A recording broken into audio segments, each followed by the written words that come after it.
सभी लोगों को गुड इवनिंग। गुड इवनिंग सभी लोगों को, जितने भी लोग इस क्लास से जुड़े हैं सभी लोगों का बहुत बहुत स्वागत है। मित्रों देखिएगा, आज की हमारी जो क्लास है, आज की इस क्लास में हमने जो है 25 महत्वपूर्ण प्रश्नों की श्रृंखला ली हुई है, जो आपके आने वाले एग्ज़ाम की दृष्टि से बहुत ही महत्वपूर्ण है। चलिए, ये प्रश्न ऐसे हैं, आप देखेंगे बहुत ही महत्वपूर्ण प्रश्न हैं। ये प्रश्न ऐसे हैं कि जो आपके एग्ज़ाम में फंसेंगे या पेपर में निश्चित तौर पर आएंगे। चलिएगा, देखिएगा, सभी लोग जवाब दीजिएगा, ज़्यादा से ज़्यादा लोग जो है जवाब दीजिएगा। चलिए, और जो है एक बार शेयर कर दीजिए। क्वेश्चन शुरू करने से पहले एक बार जो है शेयर कर दीजिए। अगर सब्सक्राइब नहीं किए हैं सब्सक्राइब ज़रूर कीजिए। चलिए, एक बार शेयर कर दीजिए, उसके बाद चलते हैं क्वेश्चन पर और सभी लोग जवाब दीजिएगा। एक बार शेयर कर दीजिए।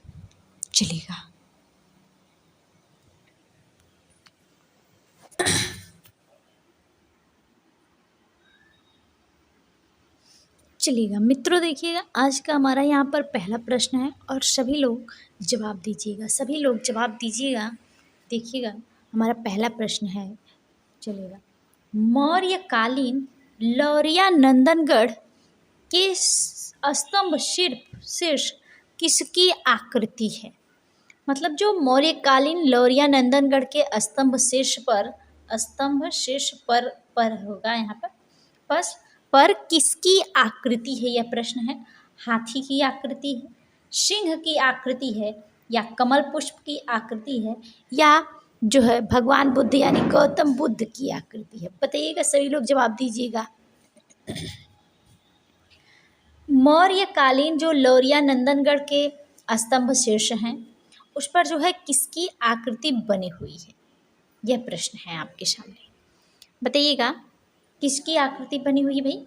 सिंह की आकृति बनी हुई। किसकी बनी हुई है? सिंह की आकृति जो है लौरिया नंदनगढ़ के स्तंभ शीर्ष पर बनी हुई है। चलिएगा, अगला हम प्रश्न देखते हैं।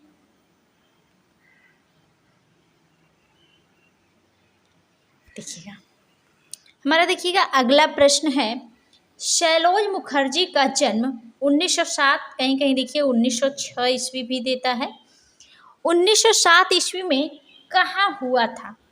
यहाँ पर देखिए, सैलोज मुखर्जी का जन्म 1907 ईस्वी में कहाँ हुआ था? कोलकाता में हुआ था, गुजरात में हुआ था, इंदौर में, या बेलगांव में?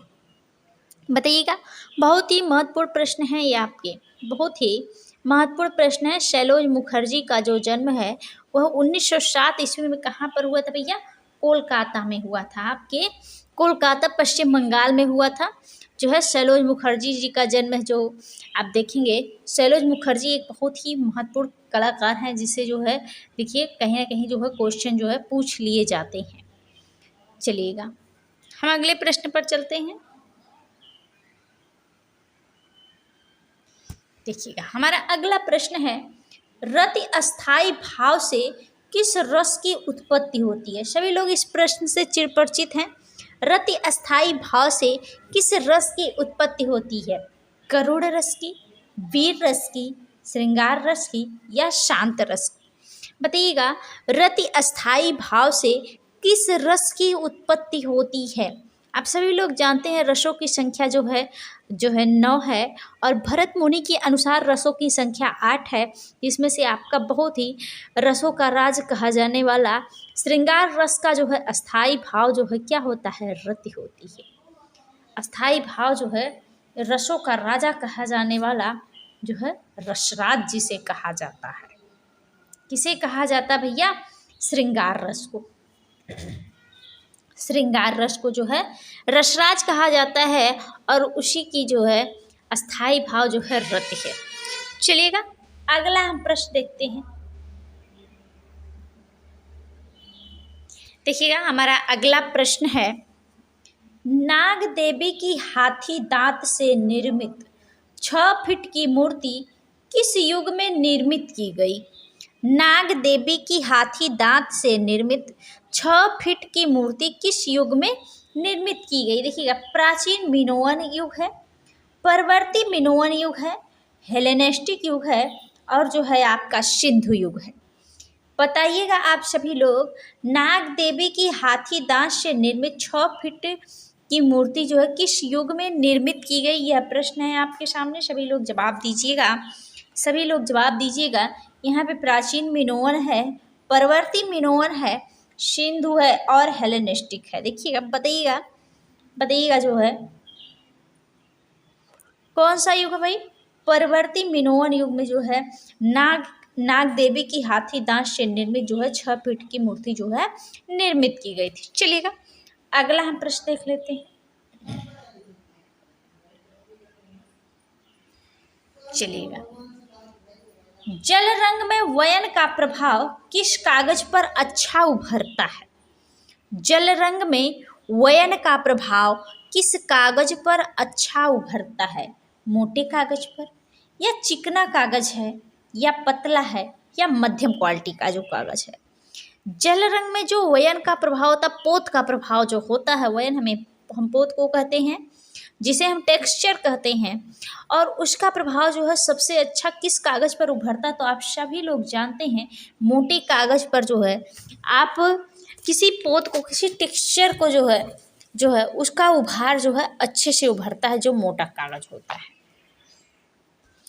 चलिएगा, अगला हम प्रश्न देखते हैं।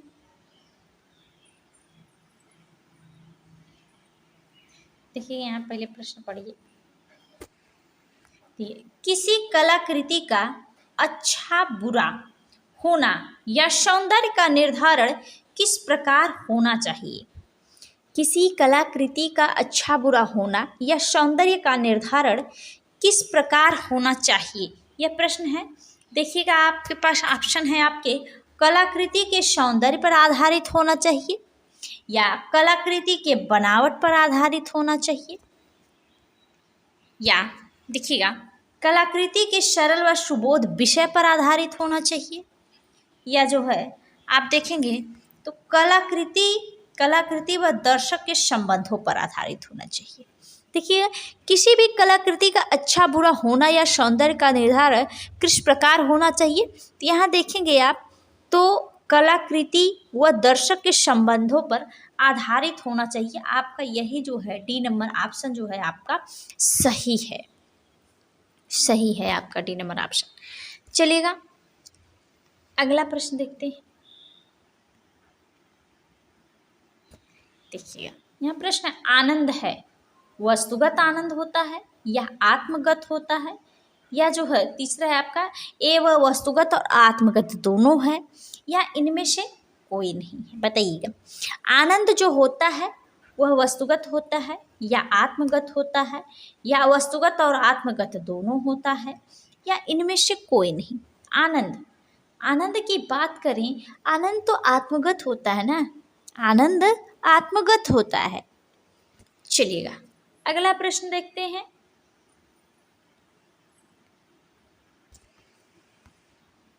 देखिएगा, हमारा अगला प्रश्न है, प्रस्तर निर्मित शिव की तांडव नृत्य की प्रतिमा कहाँ से प्राप्त हुई? यानी पत्थरों द्वारा निर्मित है शिव की तांडव नृत्य की जो प्रतिमा है वह कहाँ से प्राप्त होती है? गांधार से, भरहुत से, मथुरा से, या एलोरा से? यहाँ पे बात की प्रस्तर निर्मित शिव की तांडव नृत्य की प्रतिमा कहाँ से प्राप्त होती है? तो गांधार जो है वह आपके जो है किस धर्म से संबंधित है? बौद्ध धर्म से।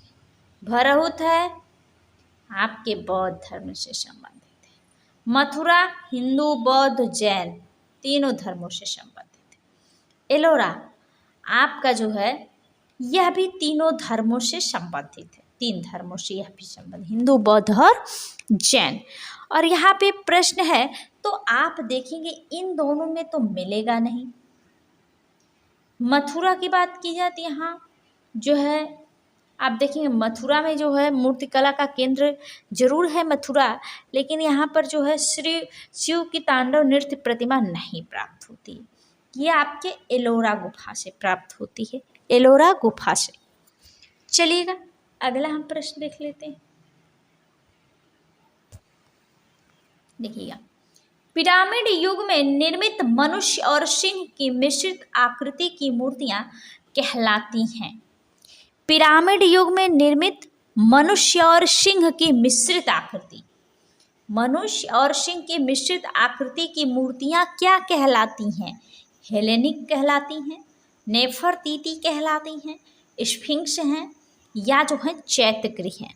आप सभी लोग जानते हैं जो पिरामिड युग में निर्मित मनुष्य और सिंह मिश्रित जो आकृति है वह जो है स्फिंक्स की है।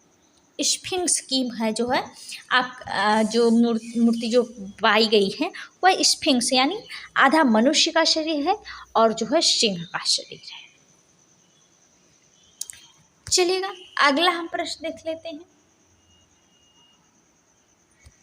चलिएगा, हार्वेस्ट की मूर्ति किसकी है? डीपी राय चौधरी साहब हैं, राम किंकर बैस हैं, चिंतामणि हैं, शंखु चौधरी हैं। बताइएगा, ये सभी लोग देखिए मूर्तिकार से संबंधित सभी लोग मूर्तिकार हैं। सभी लोग क्या है भाई? मूर्तिकार हैं। यहाँ पे पूछा जा रहा हार्वेस्ट नामक जो मूर्ति है वह किसकी है भैया? राम किंकर बैस जी की है। किसकी है? राम किंकर बैस जी की है। चलेगा अगला हम प्रश्न देख लेते हैं। देखिएगा, एक बार में एक ही रंग किया जाता है, एक बार में एक ही रंग किया जाता है, बाटिक में किया जाता है या तैल चित्रण में किया जाता है या एक्रेलिक चित्रण में किया जाता है या जल रंग चित्र में? क्या आप जानते हैं कि एक ही बार में एक ही रंग किया जाता है? तैल रंग चित्रण में ऐसा नहीं होता है, एक्रेलिक चित्र में ऐसा बिल्कुल नहीं है, जल रंग में इसमें भी नहीं है। किस में है भैया? बाटिक चित्रण में। बाटिक चित्र में जो है एक ही बार में जो है एक बार में एक ही रंग का प्रयोग जो है किया जाता है। चलिएगा अगला प्रश्न देख लेते हैं। किस रंग की कंपन गति सबसे अधिक होती है? किस रंग की कंपन गति सबसे अधिक होती है? लाल की होती है, बैगनी है, नीला है और पीला है। बताइए किस रंग की कंपन गति सबसे अधिक होती है भैया? वह है आपका कौन सा रंग? बैगनी रंग है। बैगनी रंग की कंपन गति जो है सबसे अधिक होती है। चलिएगा अगला हम प्रश्न देख लेते हैं। देखिएगा, फिटका किसे कहते हैं? फिटका किसे कहते हैं? देखिएगा, छोटे चित्रों के सेट को कहते हैं, 12 छोटे चित्रों के सेट को कहते हैं, 10 छोटे चित्रों के सेट को कहते हैं या इनमें से कोई नहीं है। बताइएगा फिटका किसे कहते हैं? बताइएगा सभी लोग जवाब दीजिएगा। एक बार शेयर कर दीजिए, एक बार शेयर कर देंगे, ज़्यादा से ज़्यादा लोग जुड़ जाएंगे। चलिए एक बार शेयर कर दीजिए। चलिए यहाँ पे फिटका जो है छोटे चित्रों का एक सेट है, उसे कहा जाता है। चलिएगा अगला प्रश्न हम देख लेते हैं। देखिएगा, मैसीनियन नगर से प्राप्त एक भित्ति चित्र में किसकी झांकी प्रस्तुत की गई है? मैसीनियन नगर से प्राप्त एक भित्ति चित्र में किसकी झांकी प्रस्तुत की गई है? फूलों वाली घाटी की, खेल और किसान की, नृत्यांगना की, सैनिक जीवन की। बताइएगा, मैसीनियन नगर से प्राप्त एक भित्ति चित्र में किसकी झांकी प्रस्तुत की गई है? बताइएगा किसकी झांकी प्रस्तुत की गई? सैनिक जीवन की। किसकी भैया? सैनिक जीवन की जो है मैसीनियन नगर से जो प्राप्त एक भित्ति चित्र है उसमें जो है सैनिक जीवन की झांकी जो है प्रस्तुत की गई है। चलेगा अगला हम प्रश्न देखते हैं। देखिएगा पहले पढ़ लीजिए बढ़िया से। लिथोग्राफी प्रेस लगाने में राजा रवि वर्मा को किन जर्मन विशेषज्ञों ने सहयोग किया था? आप सभी लोग जानते हैं जो है लिथोग्राफी प्रेस की स्थापना जो है 1894 ईस्वी में मुंबई घाटकों पर राजा रवि वर्मा ने किया था।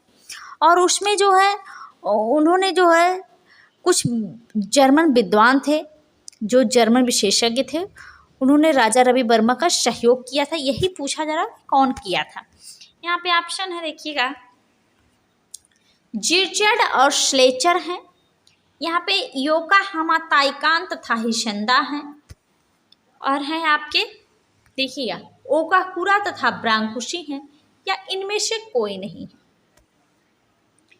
बताइएगा आप बताइएगा, लिथोग्राफी प्रेस लगाने में राजा रवि वर्मा को किन जर्मन विशेषज्ञ ने सहयोग किया था? तो आप किसे ट्रिक करेंगे? जिर्चट तथा स्लेचर ने किया था। किसने किया था? जिर्चट तथा स्लेचर साहब ने किया था। चलेगा, अगला हम प्रश्न देखते हैं। देखिएगा, फ्रेस्को में चित्रण किया जाता है। फ्रेस्को में चित्रण किया जाता है, गीली भित्ति पर किया जाता है, किंचित नम भित्ति पर किया जाता है, या सूखी भित्ति पर किया जाता है, या तीनों पर किया जाता है? आप बताइएगा। जो है फ्रेस्को जो चित्रण किया जाता है वह गीली पर भी कर दिया जाता है, सूखी पर भी, और जो है आपके नम पर भी, सूखी पर भी, लगभग तीनों पर किया जाता है। लगभग तीनों पर है, यहाँ ऑप्शन में तीनों, तो आप तीनों को टिक करेंगे। चलेगा, अगला हम प्रश्न देखते हैं।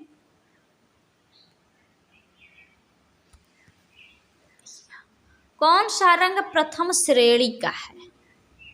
बर्न्ट साइना है, बर्न्ट अंबर है, और जो है वान डाइक ब्राउन है, विरिडियन है। बताइएगा कौन सा रंग प्रथम श्रेणी का है? वह है विरिडियन, विरिडियन। चलिएगा, अगला हम प्रश्न देखते हैं। देखिएगा, ओकाकुरा की पुस्तक आइडियल्स ऑफ द ईस्ट की भूमिका किसने लिखी? ओकाकुरा की जो पुस्तक है आइडियल्स ऑफ द ईस्ट की भूमिका किसने लिखी है? विसेंट स्मिथ साहब हैं, सिस्टर निवेदिता हैं, ईवी हैवेल हैं, अनिन्ना टैगोर जी हैं। ओकाकुरा की पुस्तक आइडियल्स ऑफ द ईस्ट की भूमिका किसने लिखी है? किसने लिखी है? ओकाकुरा की जो पुस्तक है आइडियल्स ऑफ द ईस्ट, ये भी एक क्वेश्चन बन गया। उसकी भूमिका किसने लिखी है भैया? सिस्टर निवेदिता ने, सिस्टर निवेदिता ने। चलिएगा, अगला हम प्रश्न देखते हैं। देखिएगा, विश्व की सबसे प्राचीन भाषा कौन सी है? विश्व की सबसे प्राचीन भाषा कौन सी है? अरबी है, संस्कृत है, तुर्की है, या मंडोरियन है? बताइएगा, विश्व की सबसे प्राचीन भाषा आप सभी लोग जानते हैं कौन सी भाषा है भैया? संस्कृत है, सबसे प्राचीन भाषा है। चलिएगा, अगला हम प्रश्न देखते हैं।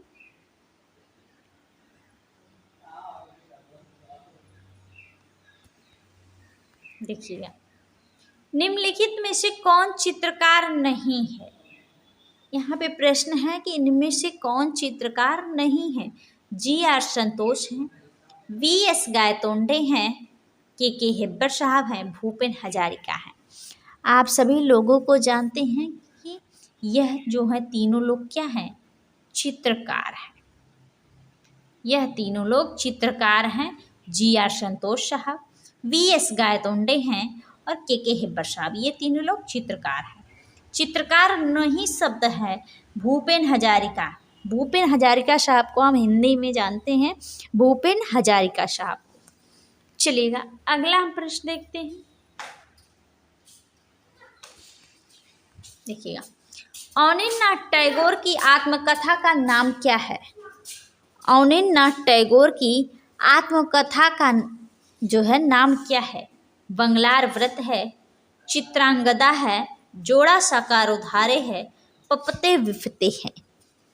बताइएगा आप सभी लोग, अनिन्नाथ टैगोर की आत्मकथा का जो नाम है वह क्या भैया? जोड़ा साकारोधारे है, जोड़ा साकारोधारे है। चलिए, अगला हम प्रश्न देखते हैं।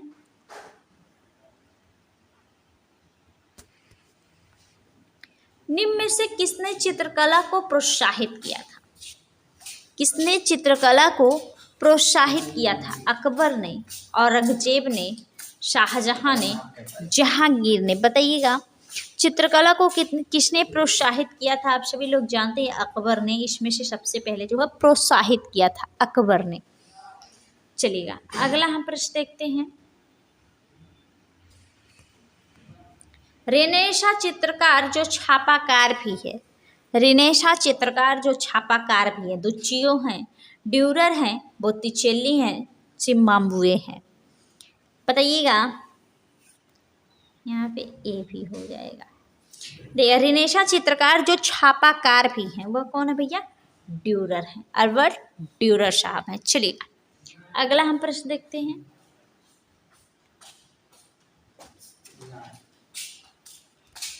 देखिएगा, हवा महल का निर्माण जयपुर में किसके द्वारा करवाया गया था? हवा महल का निर्माण जयपुर में किसके द्वारा करवाया गया था? सवाई प्रताप सिंह हैं, मान सिंह हैं, सवाई मान सिंह हैं, सवाई जय सिंह। यहाँ पे हवा महल की बात की जा रही है।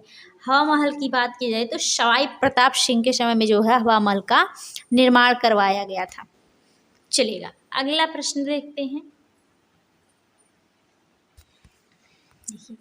लखनऊ के वह चित्रकार जिन्होंने राष्ट्रपति भवन की नई दिल्ली में भित्ति चित्र बनाए, महादेवी वर्मा, सुकुमार बोस और हैं आपके सुचित्रा सेन, सुंदरी देवी। बताइएगा लखनऊ के वह कौन से चित्रकार हैं जिन्होंने जो है राष्ट्रपति भवन नई दिल्ली में भित्ति चित्र बनाए? तो वह हैं आपके कौन भैया? सुकुमार बोस साहब है, सुकुमार बोस साहब है। चलिए अगला प्रश्न देखिएगा। और आज का मित्रों यह हमारा आखिरी प्रश्न है। निम्नलिखित में से कौन चित्रकार नहीं है?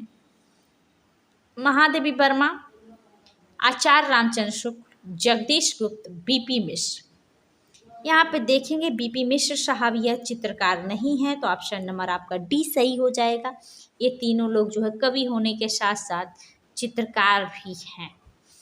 चलिएगा मित्रों देखिएगा हमारा आज का आखिरी क्वेश्चन ये रहा। आप सभी लोग कमेंट करके बताइएगा आपको क्वेश्चन कैसे लगे, क्लास कैसी लगी। तब तक के लिए सभी लोग को गुड नाइट, धन्यवाद।